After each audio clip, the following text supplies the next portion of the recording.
So last week on Fully Filmy's channel, we posted this video about the biggest trends of Tamil cinema. You should definitely go check it out. It got a pretty good response, and looking at that, someone called Deepak tweeted at me asking me to please also do trends of other industries also, especially Telugu, Malayalam and Kannada industries. And seeing how in the last 2 years our South industries have been on the rise, making the biggest commercial blockbusters at the same time delivering content-driven films. So I thought, yeah, we should definitely talk about our South Indian cinema, which the rest of the country cannot afford to ignore anymore. So hello and welcome back to the channel, everyone. Today's video is about South Indian cinema supremacy. I'm going to talk about some of the individual strengths that each industry has in South India, but more importantly, the biggest strength, in my opinion, that is common to all four industries. But first, roll that intro.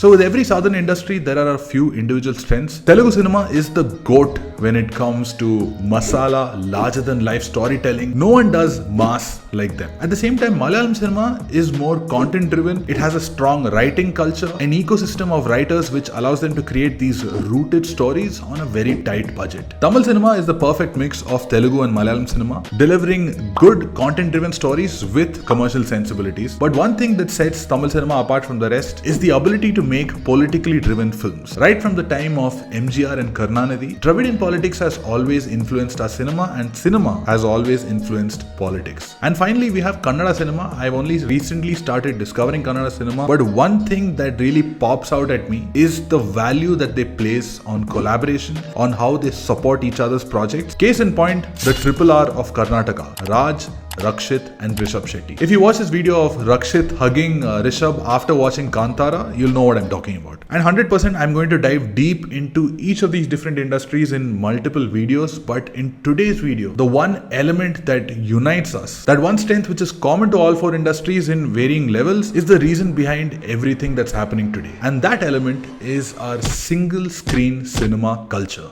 Before the 2000s, we mostly had only single screen theaters, large screens, 1,000+ seater capacity, cheap tickets, snacks and drinks that is affordable to most of the masses, and most of all, the atmosphere of a single screen.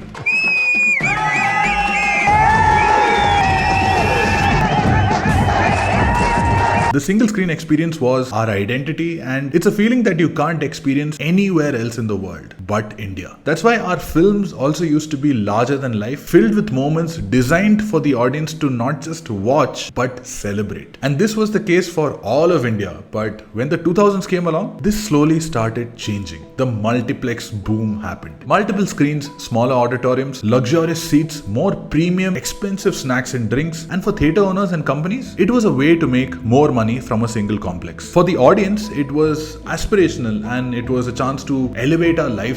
And especially for Bollywood, even their cinema started changing. The commercial mass entertainers slowly started reducing, and we got to see more stories set in urban areas, more stories about NRIs. We also saw a lot of niche films, crossover films, independent films, and all of this was great for many, many years. But when the pandemic hit,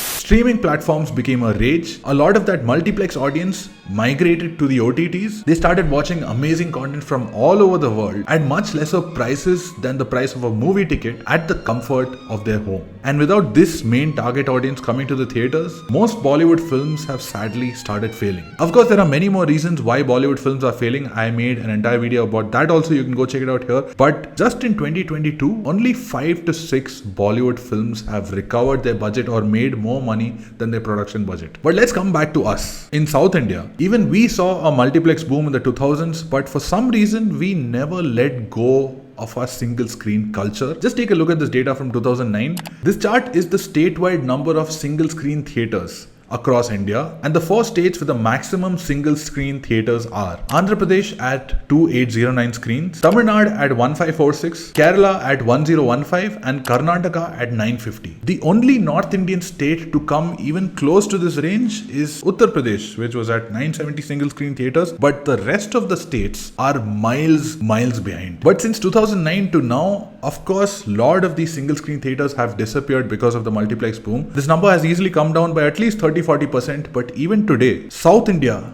has the maximum number of single screen theaters in India. A movie ticket in our region costs far lesser than any of the other urban areas in the rest of the country. So it's still affordable for the masses. That's why they keep coming back to the theaters. And for that reason, our industries, even though we're bringing all these new stories, so many new technological innovations, our South Indian industries never let go of the commercial sensibilities while making a film, while showing it to the audience. No matter what the story is, we always aim to make it on a commercial scale. This might be a good or bad thing for many people. In my opinion, it's a good thing. So we give all these extra importance to hero introduction or character entry or plot twist. And all of this gets elevated by the importance that we place on our music, on our background music specifically. And if you just take Tamil cinema, just see what kind of an impact an Anirudh soundtrack creates. Even after the release of the film, fans demand him to release the OST as soon as possible. These soundtracks become our ringtones, our caller tunes, our background tracks for our own life. The star power down south is also unparalleled, which is why you see fans coming to the theaters and putting out these huge cutouts, doing palabhishegams, bursting crackers, playing drums in the theatre complex. And all of this happens without the biggest stars doing even a single promotion. And if you take any South Indian film from the recent past, you'll find different amounts of that big scale commercial mass masala in all of these films. This treatment is mainly what the big screen experience needs, and this is exactly what the audience is also dying for. And not just in the South, this is also what the North Indian masses are craving. For example, this is the theatre reaction for the Hindi dubbed version of KGF 2. हमारे यहाँ से